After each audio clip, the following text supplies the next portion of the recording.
Vamos a establecer el contacto telefónico, ya lo tengo en línea, al abogado Willy Allen, que muy amablemente a esta hora nos está recibiendo. Willy, sé que has hablado de este tema de los cubanos en Luisiana, pero vamos a aclararle un poco más a las personas por qué se les hace tan difícil salir con una fianza en Luisiana.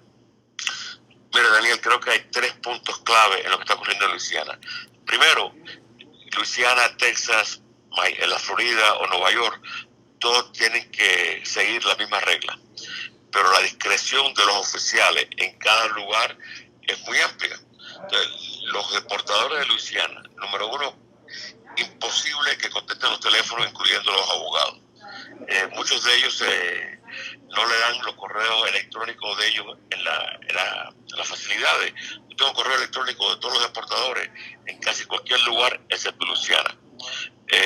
Pero muy importante, la discreción de ellos la usan, porque ellos saben que tienen la discreción de dar parol o no dar parol, de dar fianza o no dar fianza, y cómo seguir cada caso.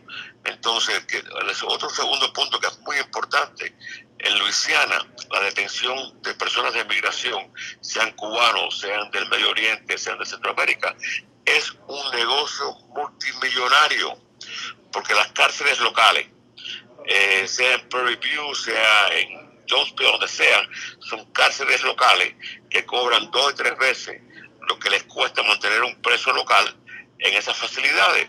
Que no solamente cobran 3 veces lo que les cuesta el lugar, pero que no tienen que darle otro servicio que si no sea 3 comidas al día. No hay entretenimiento, no hay deporte, no hay facilidades legales para poder revisar sus casos. Tienen que pagar por lápices, tienen que pagar por papel, tienen que pagar por cualquier cosa que usen para comunicarse. Lo que cuestan las llamadas por teléfono son gastos astronómicos. Es casi más fácil llamar a un satélite en la luna que lo que te cobran por las llamadas que hacen en los teléfonos prepagados en las cárceles. Es una forma de que estos lugares se están nutriendo de dinero a costilla de los emigrantes. Los 3 jueces que tienen jurisdicción en esa área aparentemente no han visto muchos casos que merezcan la discreción de otorgarle asilo, y si el 50% de los cubanos nacionalmente pierden asilo, es posible que el 90% de los que están perdiendo los asilos lo están perdiendo en Luisiana. Willy, Son condiciones que no se puede. En este momento, yo sé que el ACLU, una organización que tú apoyas con tu dinero todos los meses, y otro grupo de abogados están mirando cómo ponerle pleitos por abuso de la discreción a estas cárceles, pero no ha habido un resultado positivo todavía. Willy, tenemos muchas preguntas. Hay cubanos que ahora mismo se encuentran en Ciudad Juárez, se encuentran en la frontera de México con los Estados Unidos y están preocupados con el MPP y con el retorno de cubanos hacia el área de México. En estos momentos sigue vigente el MPP, a pesar de que en octubre se va a escuchar en una corte, pero se les hace muy difícil a los cubanos poder probar o poder demostrar que tienen miedo de retornar a México, que han sido víctimas de persecución y que esto sea aceptado por los oficiales de inmigración norteamericanos. Correcto, vemos lo que es la discreción. Y la discreción de estos oficiales es creer o no creer. Yo tuve una corte con una joven cubana el martes. Todavía no lo han regresado a México. Sigue en custodia en El Paso, pero tampoco la han puesto en el sistema que me permita a mí sacarla bajo fianza de otra forma. En este momento, esta joven está detenida en El Paso, porque si estuviera ya en México hubiéramos tenido contacto directo con ella, pero las autoridades del Paso no la tienen en su sistema. Y estoy tratando que el deportador me dé información sobre el tema de ella, porque cuando tuvimos la corte, yo le pedí a la jueza que investigaran el miedo que ella tiene de regresar a México. Y el fiscal le respondió que ella no tenía derecho a fianza frente a la jueza, pero que él iba a asegurarme que tuviera una buena entrevista sobre el miedo de regresar a México. En este momento están en custodia, pero no la han puesto en un sistema que me permita a mí poder sacarla bajo fianza. Si fuera para el poder de los deportadores, sería devolver a todo el mundo a México. Y se vuelven en peleas en las cortes del Paso. Y tengo una persona que me escribió que lo devolvieron al Paso, y a él le dieron una corte para enero del 2020 para regresar al paso, que es increíble. Si va a tener que estar 5 o 6 meses en México, los gastos de la familia, más la libertad y la forma que él pueda estar con cierta seguridad en México se va incrementando. Willy, ¿y por qué se hace tan difícil? México.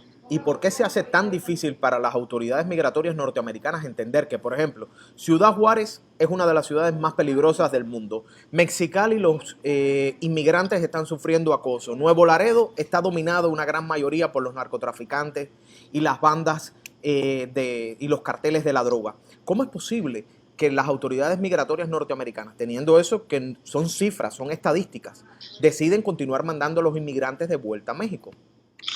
Bueno, todo comienza con el presidente.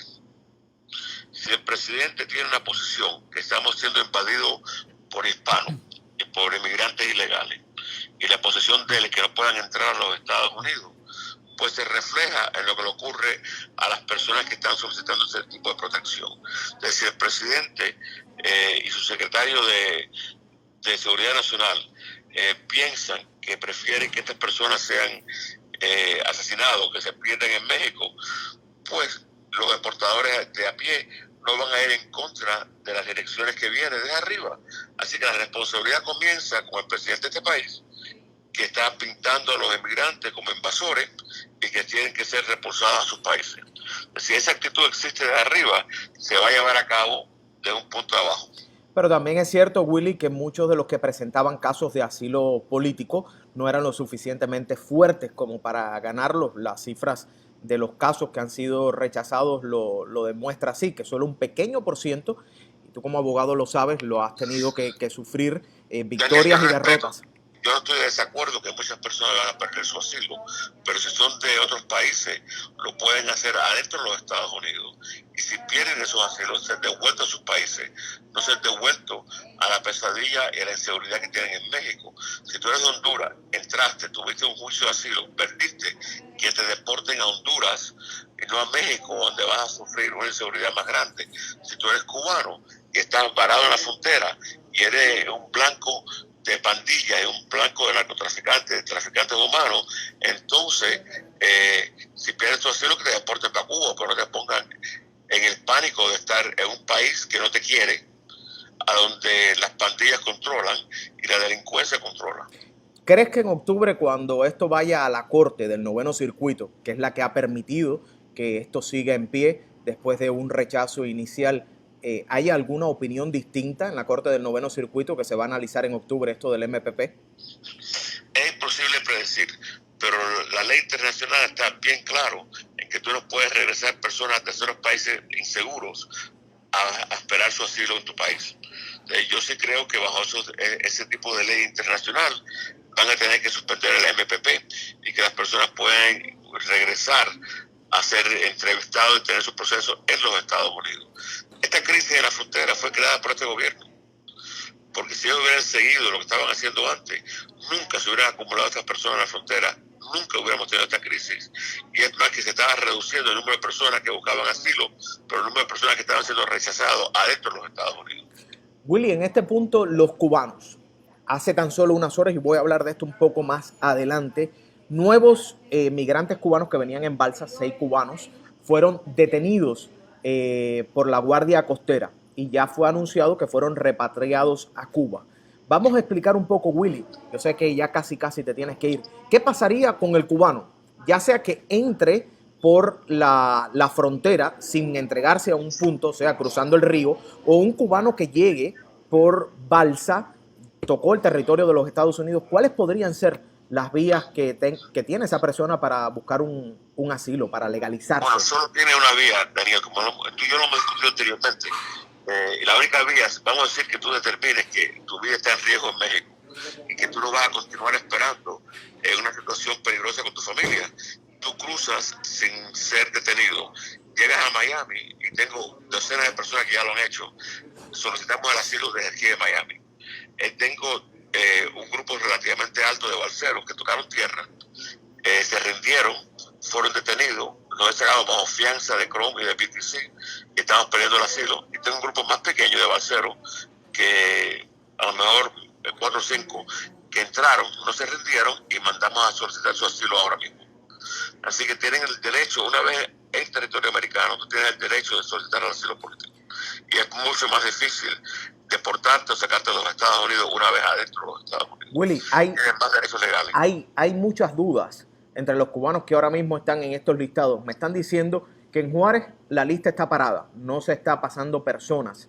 Y muchos cubanos deciden cruzar por el río. ¿Cuál es la diferencia entre cruzar por el río y cruzar a través de un punto, de ser inspeccionado en un punto de la patrulla fronteriza o de la inmigración norteamericana? Bueno, el punto más importante es que las personas que se presentaban tenían siempre la esperanza de que les den un parol. Y solo con un parol tú puedes legalizarte bajo el ajuste cubano. Pero los paroles que están otorgando son menos y menos. Por ejemplo, a mí me ofrecieron un parol y con una fianza de $40,000 para un joven. Imposible pagar esa fianza. Estamos negociando la fianza que sea un poco más baja. Pagamos una fianza de $15,000 y un parol. Pero muchas personas salen solamente con fianza. Saqué una persona de Luisiana con una fianza de $15,000. ¿De qué ocurre? Que con la fianza tú no puedes legalizarte bajo el ajuste cubano, solo con un parol. Entonces, muchas de las personas que están en la frontera y que cruzan a través de México, la esperanza es que si siguen las reglas le den un parol, pero más y más personas están entrando con grilletes. Tengo una familia que entró hace 2 semanas, ni los entrevistaron, Daniel, porque también es una esquizofrenia lo que ocurre en la frontera. Le pusieron grillete a los padres y la familia entera entró sin inspección o sin miedo creíble. Y ahora en Miami están solicitando el asilo. ¿Qué ocurre? Que no hay un patrón que están siguiendo. Pero si se desesperan y cruzan ilegalmente, no se rinden a la frontera, pues pueden solicitar el asilo en los Estados Unidos. Eso es importante aclararlo, Willy, porque alguien me preguntaba, ¿qué pasa? Aquí en el chat, ¿qué pasa si cruzo, llego a Miami, cómo hago mi caso de asilo? Lo va a hacer por correo, lo solicita, se manda. Es decir, no se tiene que entregar, esa persona no se tiene que entregar. Se puede entregar, pero se entrega, lo van a detener, le pueden poner una fianza, no le van a dar un parol porque está dentro de los Estados Unidos. Es más eficiente solamente pedir el asilo. Claro. Bueno, pues yo te agradezco, Willy, este tiempo que me has dedicado, como siempre. Vuelve a repetir tu número de teléfono. Vamos a dar tu número de teléfono para Daniel, el que el número quiera. de teléfono mío es 305-854-5955 y la semana que viene, que a lo mejor ya puedo manejar un poco mejor, si tú tienes tiempo, pues nos juntamos y lo hacemos juntos en un lugar. Pues será para mí un placer tenerte aquí, Willy, porque hay muchísimas preguntas y tú sabes que tú siempre eres bien recibido y eres querido aquí. También la semana que viene sé que empiezas con... Nada más que porque estoy contigo. Si fuera yo solo, todo el mundo me ignora. No, tú sabes que la no. compañía tuya me ven diferente. Willy, sé que la semana que viene también vas a tener casos en corte, sé que vas a tener más información de lo que está pasando en la frontera porque tienes algunos casos que vas a ver ya la semana que viene. Así es. Perfecto, pues estamos en contacto. La semana que viene. Un abrazo. Un abrazo y gracias por atendernos.